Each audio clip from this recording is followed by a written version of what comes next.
different angle. We're going to talk talent in a moment. I want to start with a quick poll. How many of you here have ever felt the pressure to adapt workplace practices? And actually, you know what? I just realized. I was just going to say, yeah. There we go. How many of you have felt the pressure to adapt workplace practices to better suit the younger generation or incoming employees at work? That could be through communication tools or flexible work arrangements, or maybe even like shifting or adjusting policy or policies. Show of hands, anybody here? Yeah. So how many of you simultaneously have felt like maybe making those changes could undermine the standards and the work ethics that your company's success is founded on, or maybe even your own success too? Making those changes might undermine the feelings that you have around success. Anybody? Yeah, a little bit. Yeah, you're in there. I think you've made good adjustments now. Well, I've got a pretty good tool for you. Imagine having employees who are fluent in the most critical language barrier facing our workplace today. It is the distinct cultural dialect spoken across 5 different generations in the workplace.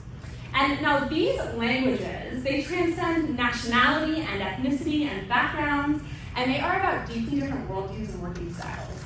And there's one generation that's uniquely positioned to be able to help you bridge this gap, and it's your millennial workforce. So we're going to pause the Avocado toast just for a moment to explore how. My name is Calle Foster. I was in corporate L&D for 12 years before I left. Actually, today is my 2-year anniversary from leaving corporate, so yay! But I was in corporate L&D for 12 years before I left to create my private practice leadership coaching business, where I support millennial and Gen Z individuals as they sort of ascend in their leadership journey. From a digital evolution perspective, millennials experience an analog childhood and digital adulthoods. They can be the cultural bridge because they understand those traditional workplace norms and next-gen sensitivities. So for example, with Gen Z, they understand their values around authenticity and flexibility, so those flexible work arrangements, or maybe connecting work to purpose. While at the same time, respecting baby boomers' values around respect for tenure and hierarchy, right? 35% of your workforce today is, or the workforce in general, globally it's even higher, is millennial. And we are the largest generational demographic in the workforce today. We're gonna stay that way until we age out.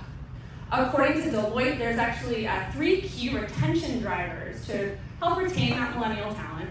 And those are professional development, competitive pay, and leadership opportunities. So the key insight here of like this whole presentation is that leveraging millennials as your workplace translators is professional development. It is a leadership opportunity.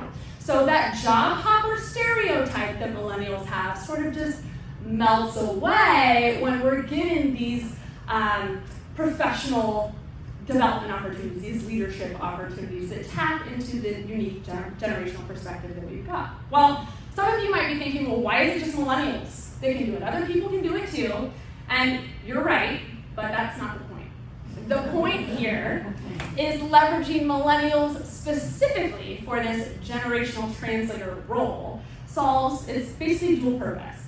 It gives them the professional development and the leadership opportunities that millennials are craving in order to retain them, right? So there's that retention factor. And then the second thing it does is it solves for those communication breakdowns that are happening across different generations in your teams, in your workplace.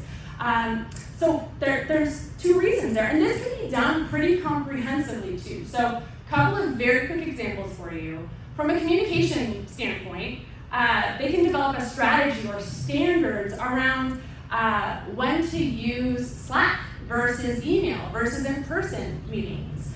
Or from a culture perspective, they can help design or reshape policies that honor traditional workplace norms, but also take in those next-gen perspectives.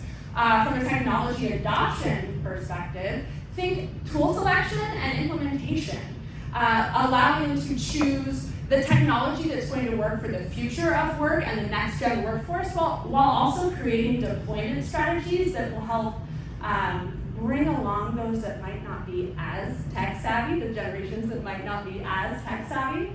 So my ask is this. I want you to stop viewing millennials as individuals with emotional support water bottles and house phone addictions, and start thinking of us as your universal workplace translators. We're not job hopping, we're growth focused. So give us the opportunity to decode why your Gen Z employees are asking or are saying that your company values are should be. I don't know if you guys put that one on to me a minute. While also explaining to your Gen X employees why Slack reactions aren't unprofessional. Or maybe learning why your Gen Z employees are asking, is this ethical? While helping your baby boomer employees understand why the grind isn't always admirable. The generation with the crippling student debt and the perfect Instagram aesthetic, they are your communication superheroes. So the next time your multi-gen meeting descends into chaos, or you're launching that new initiative, remember the millennial with the avocado toast in one hand and the color-coded career development plan in the other. They are your perfect generational diplomats.